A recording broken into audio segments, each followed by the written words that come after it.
बिस्मिल्लाहिर्रहमानिर्रहीम। अस्सलाम वालेकुम नाज़रीन, आप यूट्यूब चैनल देख रहे हैं। मैं इमरान खान हूँ। सबसे पहले बड़ी और इम्पॉर्टेंट खबर ये है कि अमेरिका ने पाकिस्तान के हवाले से कुछ पाबंदियाँ आयद कर दी हैं। अमेरिका ने पाकिस्तान के बैलिस्टिक मिसाइल प्रोग्राम पर मज़ीद पाबंदियाँ आयद कर दी हैं।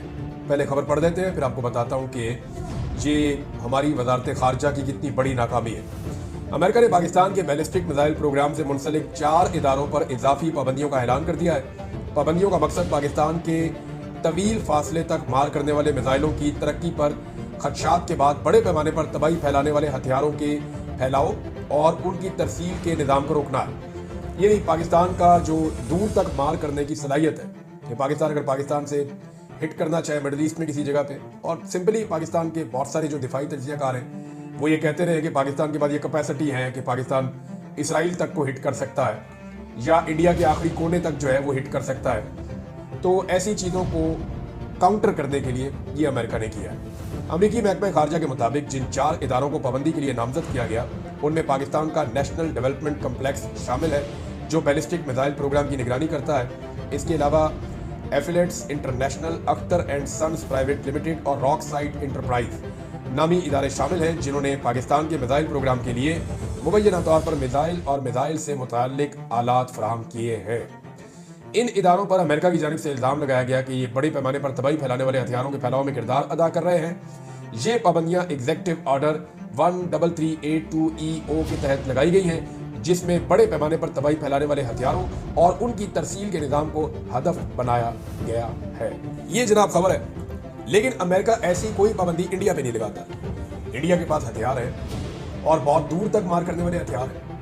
आप सोशल मीडिया पे चले जाएं और इंडिया की कैपेसिटी आप देख लें, लेकिन अमेरिका को वहाँ पे कोई एतराज़ नहीं होता। दुनिया के और भी मुल्क हैं जिनके पास बहुत दूर तक मार करने वाले हथियार हैं, लेकिन वहाँ पे अमेरिका को कोई एतराज़ नहीं होता, क्योंकि उनकी खारजा पॉलिसी बड़ी तगड़ी है। वो बड़े ज़बरदस्त तरीके से अपने मफाद के लिए काम करते हैं, जबकि हमारे यहाँ पे जो सियासतदान है या जो एस्टेब्लिशमेंट है वो ऐसा लगता है कि अपने ज़ाती मफाद के लिए काम करती है। इससे पहले 2023 में भी अमेरिका ने ऐसी कुछ पाबंदियाँ लगाई थी, और अब फिर यानी पीडीएम की सरकार आने के बाद इस बारे में कोई अच्छी खबर नहीं आ रही, और अब फिर दोबारा जो है वो ऐसी पाबंदियां लगा दी गई है। अच्छा, इन पाबंदियों के हवाले से एक दो चीज़ें तो आप क्लियर कर दें कि पाकिस्तान का जो बैलिस्टिक मिसाइल सिस्टम है उससे बहुत पुरानी तकलीफ है पाकिस्तान के मुखालिफिन को, और वो हमेशा से ये चाहते हैं कि पाकिस्तान का एटमी प्रोग्राम या पाकिस्तान का जो बैलिस्टिक मिसाइल का सिस्टम है जो दूर तक मार करने की सलाहियत रखता है वो पाकिस्तान से छीना जाए या उसको कम से कम किया जाए। और ऐसा सिर्फ पाकिस्तान के साथ नहीं, और भी कुछ मुल्कों के साथ किया जाता है। पाकिस्तान उन मुल्कों में से एक है, लेकिन पाकिस्तान बहुत ज्यादा फोकस पर रहता है।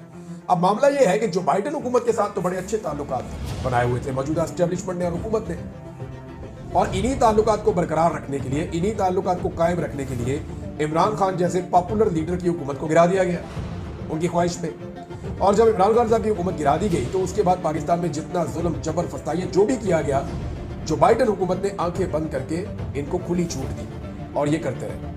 आज वही आका, आज वही वेंटिलेटर वाली सरकार वो पाकिस्तान से पाकिस्तान की दिफाई सलाहियत छीन रही है और इस बारे में काम कर रही है। इसका फौरी इम्पैक्ट तो कोई नहीं होगा, पाकिस्तान की अपनी एक सलाहियत है।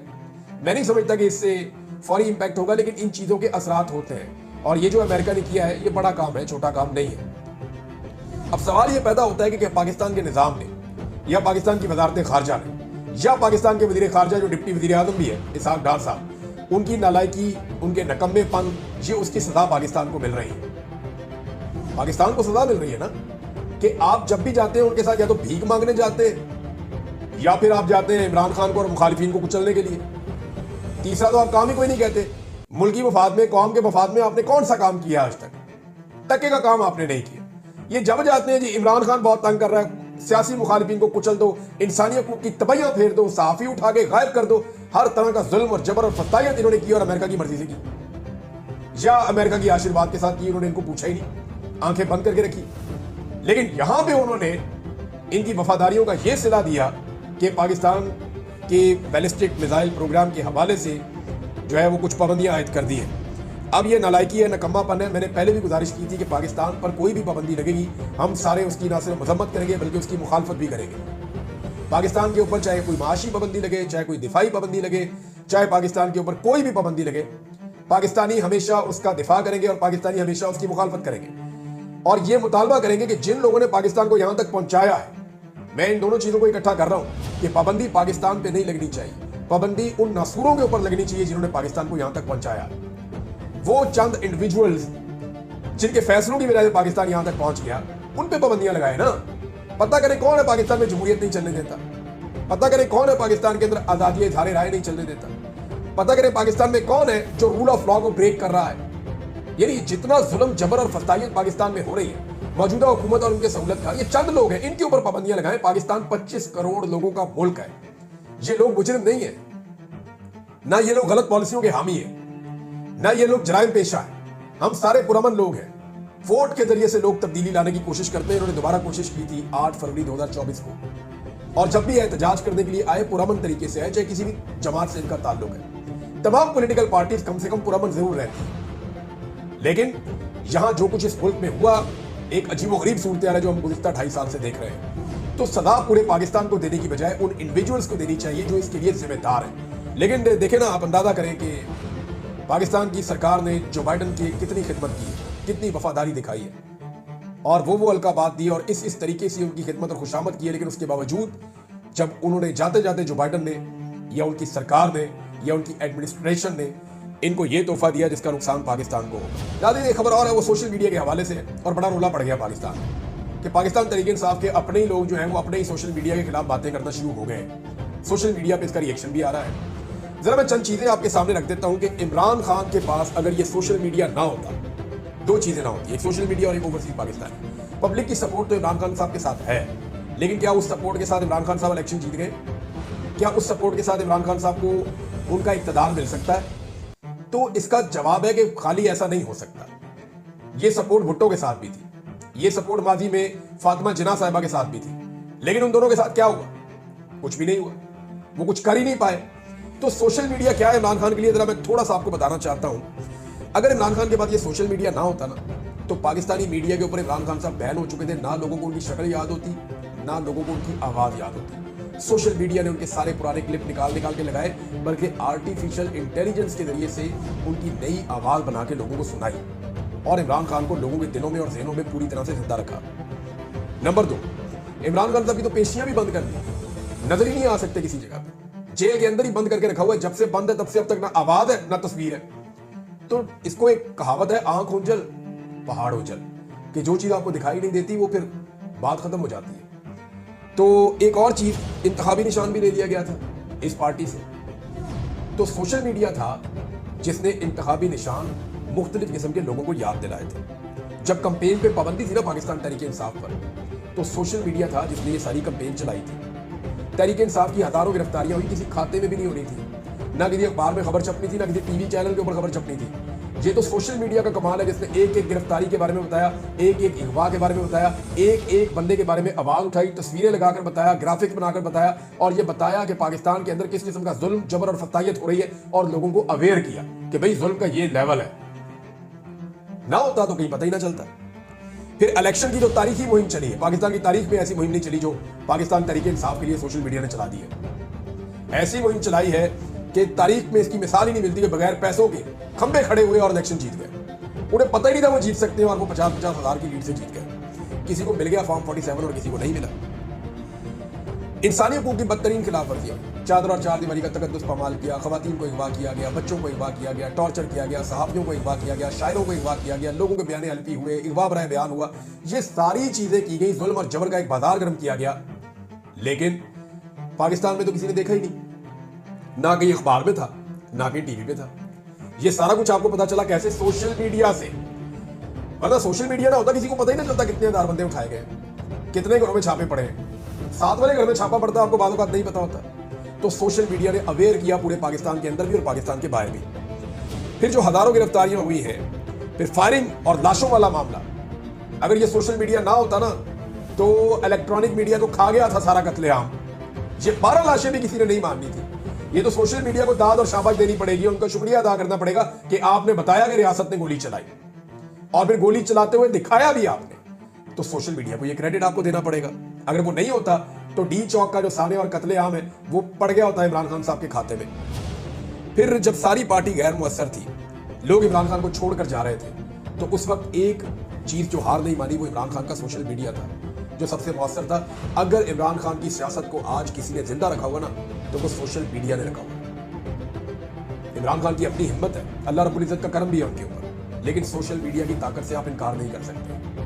ये पार्टी खत्म हो जाती, हर चीज बह जाती, अगर सोशल मीडिया के ऊपर जिंदा ना रखा जाता। सोशल मीडिया ने लोगों को अवेयर किया, इस पार्टी के साथ जोड़कर रखा, एक एक जुल्म और एक एक ज्यादती बताई और एक एक कैंपेन चलाई, एक एक मामले को सोशल मीडिया पर उठाया गया, और आज वही सोशल मीडिया बुरा है। ये कैसे कह सकते हैं कि सोशल मीडिया बुरा है?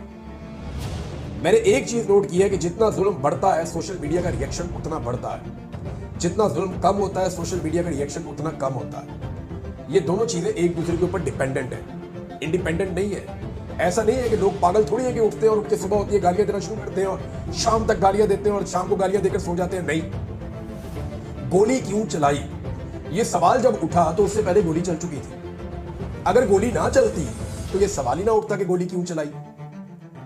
यानी एक अमल होता है तो उसके रद्द अमल में सोशल मीडिया एक्चुअली आपको रद्द अमल देता है, वो रिएक्शन देता है, रिएक्ट करता है सोशल मीडिया कि ये क्यों हो रहा है, गलत हो रहा है, रिएक्ट करेंगे, ये हो रहा है। अब वो रिएक्शन अगर बुरा लगता है, यानी एक शायर का शेर है कि किसी को चोट लगे तो वो रो ही देता है, किसी को चोट लगे तो वो रो ही देता है। तू अपने सब्र को इतना ना आजमा पागल। तो ये ऐसा नहीं हो सकता कि किसी को चोट लगे और वो रोए भी ना, जुल्म रहे और अमन भी हो, क्या मुमकिन है तुम ही कहो। तो ये नहीं हो सकता ना, मुमकिन नहीं है। लोगों को चोट लगती है, फिर वो चीखते हैं, बताते हैं कि ये जुल्म हो रहा, और सोशल मीडिया के ऊपर लोग फिर एक दूसरे के दर्द को और दुख को महसूस करते हैं। अब इसके ऊपर आप गुस्सा नहीं कर सकते कि जनाब हमने आपको मारा, आप रोए क्यों, हमने आपको मारा, आपने पूछा क्यों कि क्यों मारा। अब पाकिस्तान तहरीके इंसाफ के अंदर से कुछ लोग सोशल मीडिया को नकब लगा रहे हैं और आने वाले वक्त में ये ओवरसीज पाकिस्तानियों पे भी अटैक करेंगे, ये आप मेरे से लिख कर दे, क्योंकि ये वो दो चीजें हैं जो निजाम से बर्दाश्त नहीं होगी, और यही वो दो चीजें हैं जो इमरान खान साहब के सामने ढाल बनकर खड़ी हुई। मिसाल के तौर पे ओवरसीज पाकिस्तानी अब जो करने जा रहे हैं, एक तो डोनाल्ड ट्रंप की हलफ बर्दारी तक पाकिस्तानियों ने ट्रक खरीद लिए जी बहुत सारे अमेरिका में, और ये जो ट्रक है इनके ऊपर वो डिजिटल स्क्रीनें लगी हुई है बहुत बड़ी बड़ी, इनको अमेरिका में वो फिराते रहते हैं मुख्तलिफ शहरों में, और इनके ऊपर जो साना डी चौक हुआ है उस हवाले से, पाकिस्तान की मौजूदा हुकूमत और एस्टेब्लिशमेंट के हवाले से बाकायदा इन्होंने विजुअल्स लगाए हुए हैं जो वो दिखा रहे हैं और पूरे अमेरिका में बता रहे हैं, और जो उनके अहम ईवान है, अहम जगह है, वहाँ पे वो उनको ले जाते हैं, वहाँ खड़ा करते हैं, वहाँ वो बता रहे हैं कि पाकिस्तान में किस किस्म का जुल्म, जबर और फस्तायत हुई है और किस तरह निहत्ते लोगों के ऊपर गोली चलाई गई है। तो ये गोली क्यों चलाई, ये सवाल अमेरिका के अंदर अमेरिकन पाकिस्तानियों ने अपने ट्रक खरीद के ये कैंपेन चलाई हुई, और डोनाल्ड ट्रंप की हरफ बर्दारी पे भी उनका इरादा है कि इन सारे ट्रकों को इकट्ठा करके उस तरफ ले जाएंगे और वहां पे ये विजुअल सारा दिन चलते रहेंगे, और जो लोग भी हलफ बर्दारी में आएंगे पूरी दुनिया से, वो देखेंगे कि पाकिस्तान में किस किस्म का जुल्म, जबर और फस्तायत हुई है, डी चौक के अंदर किस किस्म का मैसेकर हुआ है और उसके नतीजे में कितने लोग शहीद हुए हैं और अभी क्या सूरत हाल है, वो सारा कुछ, और कौन लोग इसके लिए रिस्पॉन्सिबल है। तो वो अमेरिकन पाकिस्तानी जो हैं ओवरसीज, वो उन ट्रकों को वहां लेकर जाएंगे और दुनिया भर के सैकड़ों बड़े इंपॉर्टेंट लोग आएंगे और वो देखेंगे, तो पाकिस्तान की क्या इज्जत होगी। मेरे ख्याल में पाकिस्तान के निजाम को होश के नाखून लेने चाहिए। ओवरसीज पाकिस्तानी एक बहुत बड़ी ताकत के तौर पे उभर के सामने आए। अब बरतानिया के वर्दी तो अमेरिका बता रहा हूं मैं आपको, यहाँ पे एक डेवलपमेंट आने वाली है बहुत बड़ी। मैंने आपको पहले कहा था कि हांडी का ढक्कन उठने वाला है, जो बरतानिया वाली हांडी है उसका ढक्कन अगले 24 से 36 घंटों में उठ जाएगा, और बहुत मुमकिन है जब आप ये वीडियो सुन रहे हो उस वक्त उठ गया हो, 24 घंटों के अंदर अंदर मेरे अंदाजे में उठ जाएगा, क्योंकि एक छोटी सी चीज कंफर्म करना बाकी है। और उसके बाद जनवरी के मिड में बरतानिया में एक बड़ी कार्रवाई होने जा रही है, और उस बड़ी कार्रवाई से पाकिस्तान के अंदर जो एस्टेब्लिशमेंट और हुकूमत है उसके कदम लड़खड़ा जाएंगे और उनके लिए बड़ी मुश्किल पैदा हो जाएगी। जो चीज मुझे पता चली है वो छोटी नहीं है, वो बड़ी चीज है, और वो साना डी चौक को लेकर है। तो बरतानिया में जो बड़ी कार्रवाई होने जा रही है वहां की हुकूमत की ज़ेरे निगरानी, उसकी अनाउंसमेंट अगले 24 घंटों से 36 घंटों में आप सुन लेंगे तो आपको आइडिया हो जाएगा कि क्या होने जा रहा है। अब पाकिस्तान की गवर्नमेंट और पाकिस्तान के निजाम के पास ऑप्शन क्या है कि डोनाल्ड ट्रंप को किसी तरह टैकल किया जाए। तो इस पे कुछ लोग डिस्कशन कर रहे थे, और अहम लोगों ने ये डिस्कशन भी की है कि अगर इसराइल को तस्लीम करने की ऑफर दे दी जाए तब, तो यहां पे आके मामला बड़ा फंस गया है। अगर इसराइल को तस्लीम करने की ऑफर दी जाएगी ना, तो डोनाल्ड ट्रंप उसे कबूल कर लेगा, लेकिन क्या डोनाल्ड ट्रंप उसके बदले में इमरान खान की रिहाई मांगने से बाद आ जाएगा, या वो इमरान खान के खिलाफ जुल्म और जबर पे जो बाइडन की तरह या जो बाइडन एडमिनिस्ट्रेशन की तरह सहूलतकार बन जाएगा। तो इसके बारे में अभी किसी को कोई कंफर्मेशन नहीं है, लेकिन ये एक कार्ड जो है इसको डिस्कस किया गया है कि इसराइल को तस्लीम करने वाला मामला। अब पाकिस्तान पर पाबंदियां भी लग गई हैं, नाज़रीन, बड़ी अजीब अजीब खबरें आ रही हैं, लेकिन इसके अंदर एक तजिया मैं आपको ज़रूर पढ़ के सुनाना चाहूँगा रसूल बख्श रईस साहब का। जब तक मैं वो तजिया निकालता हूँ उससे पहले मैं आपको एक और चीज़ बताता हूँ कि देखें, अमेरिकन की जो आने वाली हुकूमत है वो अपना मूड बता रहे हैं इमरान खान को लेकर कि जो जुल्म और जबर पहले हुआ है वो अब उसको बर्दाश्त नहीं करेंगे, या वो कम से कम उसका हिस्सा नहीं बनेंगे, और वो आशीर्वाद जो उनका मौजूद था वो आशीर्वाद मौजूद नहीं रहेगा। अब जब उनके स्टेटमेंट आना शुरू हुए, आप जरा गौर करें कि अगर इमरान खान के दौर में नवाज शरीफ के हक में ऐसे अमेरिकन के स्टेटमेंट आते तो इमरान खान साहब क्या करते? इमरान खान साहब फौरी तौर पे कहते हैं कि absolutely not, you have nothing to do with this, आपका इससे कुछ लेना देना नहीं है, ये पाकिस्तान का अंदरूनी मामला है, अदालतों का मामला है, इनके केसेस चल रहे हैं, हम जाने और अदालतें जाने, आप इसके अंदर दखलंदाजी नहीं कर सकते। इमरान खान साहब बड़ा टका कर जवाब देते हैं। लेकिन इस हुकूमत को देखें आप, ये ऐसी बुज़दिल हुकूमत है कि अभी तक इनके किसी फेडरल मिनिस्टर ने, अभी तक इनके किसी वजीर आज़म ने, डिप्टी वजीर आज़म ने, नवाज शरीफ ने, मरियम ने, किसी ने अभी तक अमेरिका के खिलाफ कोई स्टेटमेंट नहीं दिया, कि बल्कि ये अपने अपने बयान डिलीट कर रहे थे जो माजी में गलती से इन्होंने डोनाल्ड ट्रंप के खिलाफ दे दिए थे।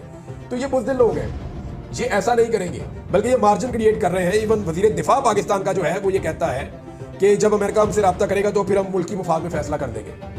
अभी भी क्लैरिटी नहीं है कि अगर अमेरिका ने हमसे रब्ता किया तो हम फिर भी डट जाएंगे या खड़े हो जाएंगे, नहीं, हम मुल्की मुफाद में फैसला कर देंगे। अभी भी मार्जिन रखा हुआ है।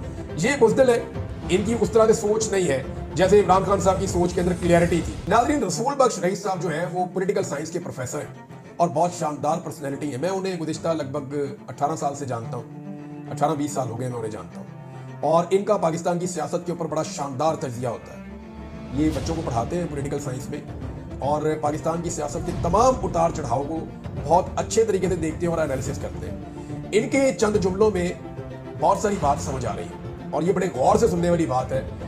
वो कहते हैं, मुझे महसूस हो रहा है कि पश्तून नौजवान हालिया वाक़यात की रोशनी में हमसे कहीं दूर ना निकल जाए, जहाँ से उसकी वापसी मुमकिन ना रहे। मुल्क के दीगर हिस्सों में भी नौजवानों के अंदर बेचैनी है, जिसे आप मुफ्त फ़ोन, कंप्यूटर और मोटरसाइकिल का लालच देकर ख़त्म नहीं कर सकते। हमारे हुक्मरान और उनके कारिंदे जो कुछ एक अरसे से कर रहे हैं, करते रहे, तो उनकी हिफाजत के लिए ना मगरबी ना मशरकी ताकतें उनका साथ देंगी। आज मुझे तो वो तन्हा नजर आ रहे हैं, दावे भी जो वो कर रहे हैं वो तन्हा ही नजर आ रहे हैं। तो रसूल बख्श रईस साहब ने बड़ा क्लियरली बताया कि पाकिस्तान का नौजवान किस तरफ जा रहा है। खुदा ना खास्ता ये अगर एक नहज से आगे चला गया मामला तो फिर कंट्रोल नहीं किया जा सकेगा। और मौजूदा रजीम के बारे में उन्होंने बताया कि ये मुकम्मल तौर पर तबाही का शिकार है और ये उनका तजिया जो है ये वैल्यूएबल है। महमूद खान अचकज़ई साहब ने एक आइडिया दिया है, नाज़रीन ये बड़ा इंपॉर्टेंट आइडिया है, इस पर बात करेंगे अगले वीलॉग में। लेकिन आप एक और कारनामा चेक करें, मरियम नवाज की पंजाब हुकूमत का इंफॉर्मेशन मिनिस्टर ने एक स्टेटमेंट जारी किया। और पाकिस्तान तहरीक इंसाफ, ये सोशल मीडिया से क्यों नफरत करते हैं, सोशल मीडिया ने जनाब 15 मिनट के अंदर उसका सारे का पोस्टमार्टम करके इनके हाथ में वापस पकड़ा दिया। अब स्टेटमेंट क्या है, जरा आप स्टेटमेंट देखें, आपको खुद ही सुन के हंसी आ जाएगी। पंजाब की इंफॉर्मेशन मिनिस्टर, जो ज्यादातर मरियम नवाज की झूठी तारीफें करने के लिए उनको रखा गया है, वो कहती है जी कि चीन के वाइस चेयरमैन ने कहा, मरियम नवाज को कहा कि मैं आपको पाकिस्तान की एक बड़ी उभरती हुई लीडर देख रहा हूँ। ये जनाब इंफॉर्मेशन मिनिस्टर ने खुशामद की है। अब उसके जवाब में पाकिस्तान तहरीक इंसाफ ने फटाफट रिसर्च करके और बाकायदा सबूतों के साथ ये बता दिया कि वाइस चेयरमैन ऑफ चाइना की जो कम्युनिस्ट पार्टी है उसमें वाइस चेयरमैन का जो ओहदा होता था वो 1982 में ख़त्म हो गया था और झूठ के कोई पाँव नहीं होते। अब आप अंदाजा करें कि ये इस लेवल का झूठ बोल देते हैं कि सोशल मीडिया वहाँ पे उनको पकड़ लेता है। अब सोशल मीडिया पाकिस्तान तहरीक इंसाफ का क्लेम कर रहा है, मैंने खुद इसके ऊपर रिसर्च नहीं की, लेकिन वो ये कह रहे हैं कि वहाँ है ही नहीं और नीचे सबूत उन्होंने लगाया हुआ है साथ पे, और वो सबूत लगा के उन्होंने बता दिया कि जनाब ये तो होता ही नहीं है।